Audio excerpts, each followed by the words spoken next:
everyone, and welcome back to Behavior Live here at the Animal Protection Society of Durham. Today we are actually going to be talking a little bit about crate training. And I have with me today my lovely assistant, Ramona. She's one of our adoptable dogs here. She's actually heartworm positive, so she would be a foster to adopt.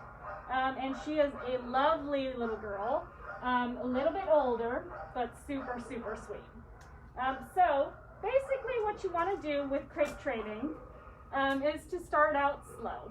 And so what we'll do today, so Ramona, to my knowledge, doesn't have any previous experience with crates, so we're just going to kind of see how she does. So what we have here, we've set up our crate, and we've set it up so it's on a towel, so it's nice and soft. It doesn't have, hopefully it's not going to slide around a lot. And we have a towel inside the crate as well, so that she has something soft to step on when she goes inside. I've also secured the door open so that if it does swing a little bit, hopefully it won't scare her. And that's something that's pretty important when you're starting to crate train a dog.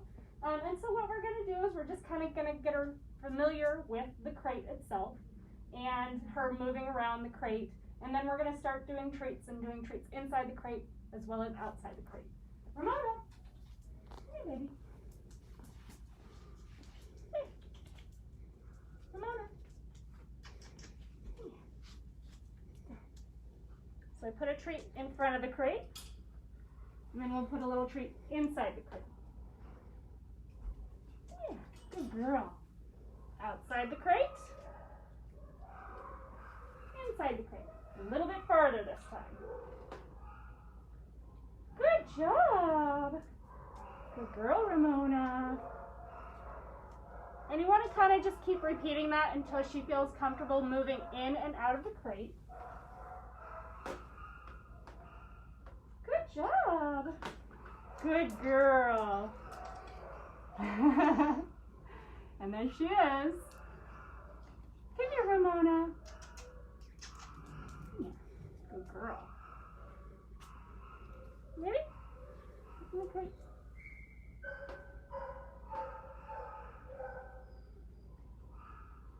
So crate training does take a little bit of time, and it will take quite a few sessions for her to kind of get used to the crate.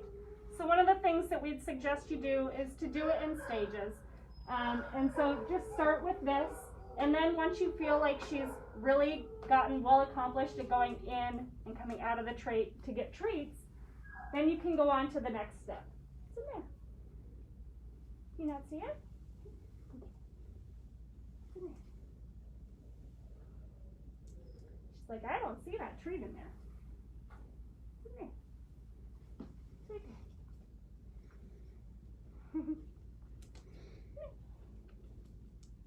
Oh, she smells it on my hand. What's in here? Good girl. Good job. Another fun trick that you can use with your dog to help them get used to the crate is to use it as their place where they get their dinner or their breakfast. So you feed them in the crate, and then that way they start to associate feeding with the crate and have positive associations with the crate, which is very, very good thing to have. Okay, one more time. Good girl. So from here, what you would want to do is to start to progress with her feeling comfortable going in and out of the crate all by herself. And with that, essentially, it just takes time and treats and motivation. So treats are a great motivator. Toys can also be a great motivator depending on your dog and what they really like. Ramona is very food driven.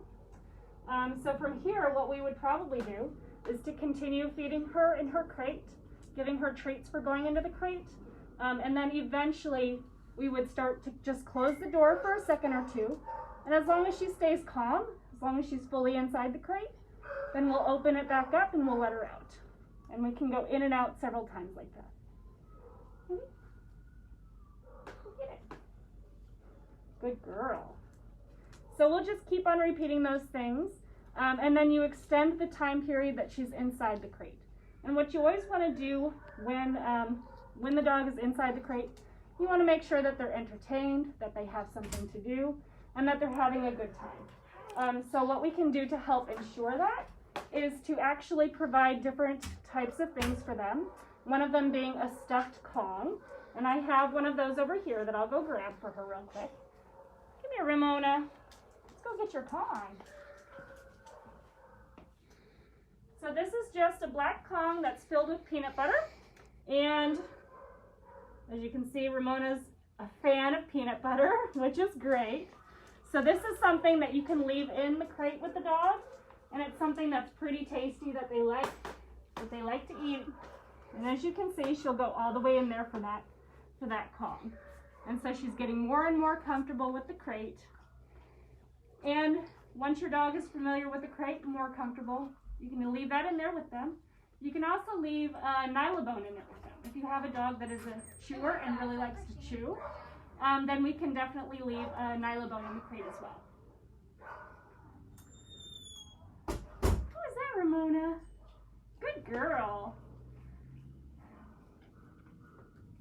And crate training can be a great way to help calm a dog. It can actually feel like a den or a cave or a home for them.